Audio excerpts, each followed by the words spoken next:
You're considered one of the leading scientists in the world today. And could you share with us how God has impacted your work in science? And do you think he's made you a better scientist as a result of your faith? I can't speak for everybody's experience. I can only speak of my own. Yeah. I was a freshman in chemistry, struggling with freshman honors chemistry. I was put in the honors program because the advisors said, oh, you're a chemistry major, why don't you take chemistry honors? And I was just having a terrible time in college. I got saved November 7th, 1977 of my freshman year, my first year of college. And I started praying over my work. I said, Lord, I give this work to you. I got out of that semester with a B+ in the honors chemistry course. And then I never got less than an A in any chemistry class. I took every graduate chemistry class for organic chemistry that they had as an undergraduate, and I was the top of every one of those classes. God just launched my career in chemistry. Anything that I am, I give glory to Jesus. As Joseph said, the Lord put me here in Egypt. The Lord has made me like a father to Pharaoh. He has made me a prince of Egypt, and he has made me ruler of Egypt. I can just say the same thing. The Lord has done this. I don't know what he does with other people. I am just telling you what he's done with me. I pray that the Lord makes me like Bezalel. In Exodus chapter 32, Bezalel was the man that Moses commissioned to build the tabernacle. And it says, I have called by name Bezalel, of the son of Uri, the son of Hur, of the tribe of Judah.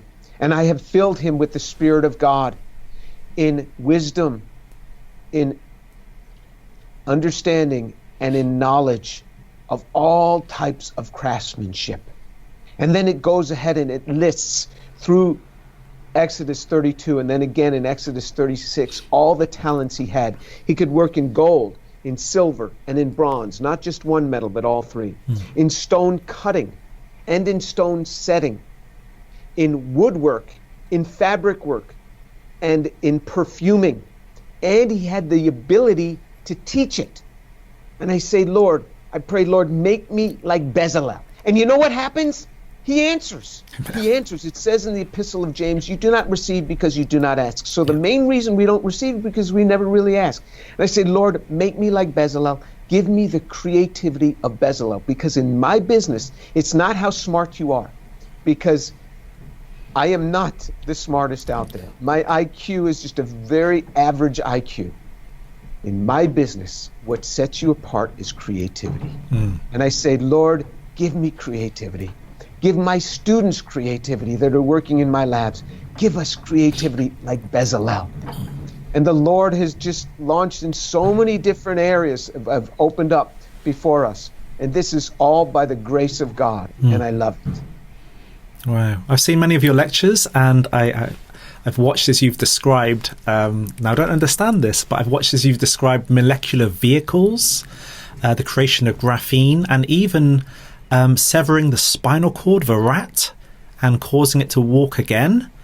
Could you explain some of this for our audience, like some of the work that you do? Yeah, so we make these molecular nano cars, drove those across surfaces, built motors into them, and then we actually took the motors and just the motor part, which were originally developed by Feringa, and then we appended peptides, and we have those go to a particular cell surface, then we activate them and they drill into cells and they kill cancer cells. We're killing superbacteria. So that's just opening up. The restoration of spinal cord, where we took graphene nanoribbons and we put it in the gap between a totally severed spinal cord. And 2 weeks later, the rat's walking again.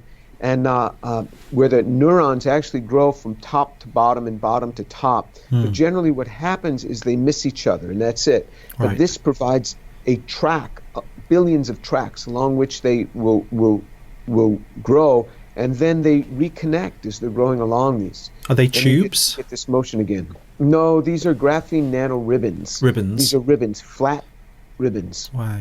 And do you think that any time kind of soon you'll be able to cure human beings or paraplegics or things like that with the same technology?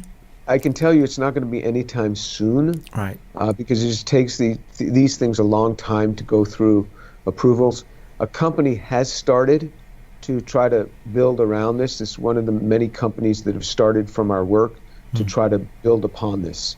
But it's always hard taking a laboratory invention and bringing it out to the market. And when it's for medical treatment, it's all the harder. It just takes all the longer. There's so many different pieces you have to pull together. So nothing happens quickly in that realm. Although my heart goes out to these folks who contact me all the time, and all I can say is, we're just doing animal studies now. It's not near people yet.